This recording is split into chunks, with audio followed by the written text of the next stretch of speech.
इंतज़ार कई बार इंतज़ार ही रह जाता है।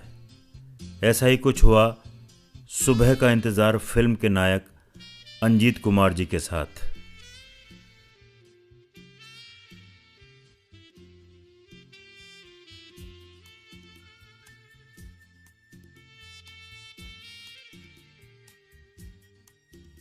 अफसोस तो बहुत था, लेकिन अब करने से कोई फायदा नहीं। फिल्मों में जाने का एक ऊट कला का लड़का था, अमीचंद। वो बम्बई में प्रोडक्शन मैनेजर था। वो कनॉट पे से एक बार मुझे मिल गया, तो उसने ये सारा काम शुरू करवाया था। उसने अपने किसी आदमी के पास भेजा था, तो उससे भी सहायता मिली। कुछ ये डायरेक्टर मिल गया था, विष्णु सरकार। डायरेक्टर ने खुद ही सिखाया था, जो कुछ सिखाया उसको बस वो उन्होंने ही सिखाया था। और जो ठेकेदार लड़की थी उसके साथ काफ़ी डांस करवाया उसने। पहले तो होटल में ही करवाया, फिर स्टूडियो कराया, रिहर्सल काफ़ी कराई थी। हाँ, डायलॉग तो उस वक्त बोल ही लिए थे, हमने सब अच्छा बता दिया था उसने। दिन में शूटिंग की थी। टीम में तो तकरीबन 30-40 आदमी होते थे। कोई कैमरा वाला, कोई लाइट वाला, कोई वार्ड बॉय, कोई लड़का, कुछ कितने होते थे, डायरेक्टर वगैरह वगैरह बहुत सारे होते थे।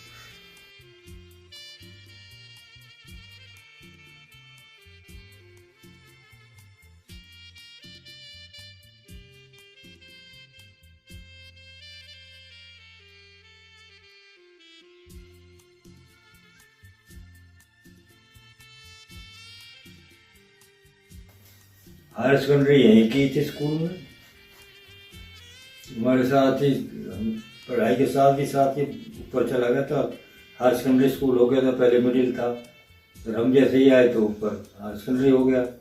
हायर सेकेंडरी यहाँ से की थी, फिर दयाल सिंह कॉलेज चले गए, फिर दयाल सिंह कॉलेज से की। मैं बम्बई 1964 के अप्रैल में गया था, और उसके बाद काफ़ी स्ट्रगल करने के बाद मुझे 1965 में एक पिक्चर मिली थी जिसका नाम सुबह का इंतज़ार था, जिसके फ़ोटो स्क्रीन अखबार में भी आए थे, जो इंडस्ट्री का निकलता है। और उसके बाद 65 दिसंबर में मुझे घर से कुछ प्रॉब्लम हो गई थी, लेटर आया तो मुझे घर आना पड़ा, और उसके बाद मैं नहीं जा पाया। काफ़ी लेटर उनके आए बुलाने के लिए, तो मैं नहीं जा पाया। उस पिक्चर में मेरे साथ हीरोइन के लिए शर्मिला टैगोर की बात हुई थी, लेकिन उसने मना करने के बाद कोई नई लड़की को उन्होंने लिया था, जो शूटिंग में उस वक्त साथ थी। बाहर का प्रोग्राम था बाद में, लेकिन मैं उससे पहले ही छोड़ के चला आया। उस पिक्चर में डांस भी किया था और गाना भी गाया था, और काफ़ी कुछ अच्छा उसमें था। बड़ी अच्छी हंसी खुशी की पिक्चर थी। आर के स्टूडियो में मैं अशोक कुमार जी से भी मिला, और धर्मेंद्र से भी कई बार मिला, और ये आपके देव कुमार वगैरह की शूटिंग पे भी गया था, उससे मुलाकात हुई थी। और कई डायरेक्टर बहुत थे जिनसे मुलाकात हुई, काफ़ी लोगों से मुलाकात भी हुई थी। और उस वक्त तो बहुत कुछ था, अब तो भूल चुका मैं। धर्मेंद्र से 3 या 4 बार मिला था मैं स्टूडियो में। काफ़ी अच्छे उससे संबंध थे, लेकिन अब तो पता नहीं, भूल तो आ गए, याद है कि नहीं है। उसने मुझे समझाया भी था, बताया भी था कि मैंने तो बहुत लंबा संघर्ष किया है जब यहाँ पहुँचा हूँ, और आप तो अभी बहुत छोटे हो, बहुत जल्दी पिक्चर मिल गई है, बहुत जल्दी आप काम मिल गया आपको, बहुत लक्की हो आप। बहुत काफ़ी कुछ बातें होती है उस वक्त तो हाँ। तो उनका लेटर बाद में आया है कि भाई हम किसी दूसरे आदमी के साथ फिल्म को बना रहे हैं, आप क्लेम ना करें, इसलिए आपको लेटर दे दिया है। आपको काफ़ी लेटर दिए, आ नहीं पाए, तो इसलिए ख़त्म ही हो गई, मैं जा नहीं पाया। एक लड़का बल्कि आया था जो मेरे साथ रहा, होटल में रहता था, एक बंगाली था, चटर्जी, वो आया भी था। तो उस वक्त मैं मशीन चला रहा था दूध की। तो उसने कहा भी था भाई तुझे बुलाया है और मैं आपको लेने आया हूँ। मैंने कहा अब नहीं जा सकता। उसको मना कर दिया, उसको मैंने किराया देकर वापस भेज दिया, गया नहीं मैं। इनका परिवार अपने समय में काफ़ी प्रतिष्ठित एवं संपन्न रहा है। इनके पिता गिरधारी लाल जी कुशल नेता थे और ताऊ मोहर सिंह एक सरकारी मुलाजिम। वर्तमान की दृष्टि में अतीत को धुंधला होना ही होता है, लेकिन उसका अक्ष सदियों तक कायम रहता है। मेरे पिताजी का नाम चौधरी गिरधारी लाल था, जो 1962 में उसके मेंबर बन गए थे, म्युनिसिपल काउंसिलर। हमारे जो ताऊ जी थे वो पहले तो मिलिट्री में थे, मिलिट्री से रिटायर होके आए, फिर यहाँ के साउथ ब्लॉक में उन्होंने वो नौकरी की।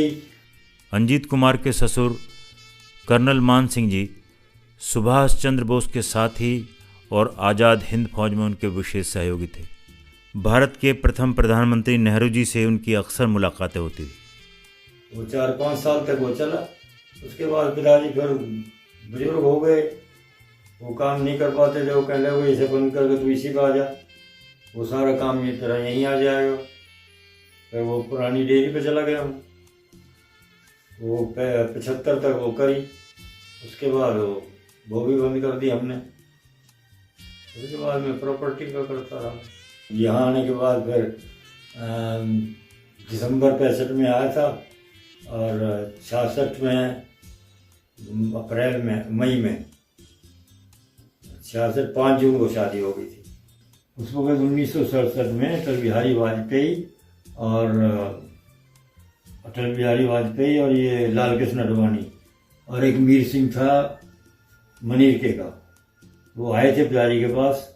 वही आप तो जनसंघ से लड़े हुए नहीं, हमें बताया कि आप तो कांग्रेसी हो, तो लड़के को खड़ा कर दो, अजीत को, इसको हम टिकट दे दे। पिताजी ने कहा नहीं भाई हम कांग्रेसी हैं, कांग्रेस में रहेंगे।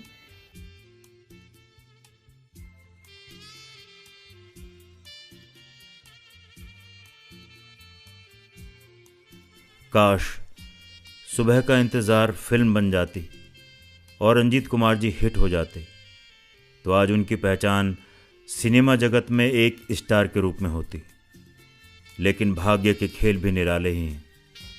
भाग्य की अनदेखी डोर किसी को सफलता की बुलंदी पर पहुंचा देती है, तो किसी को गुमनाम ही छोड़ देती है, जहां सिर्फ अफसोस ही रह जाता है। जिंदगी भी जीनी थी, उसी को लेकर बैठे रहते तो कुछ नहीं कर पाते।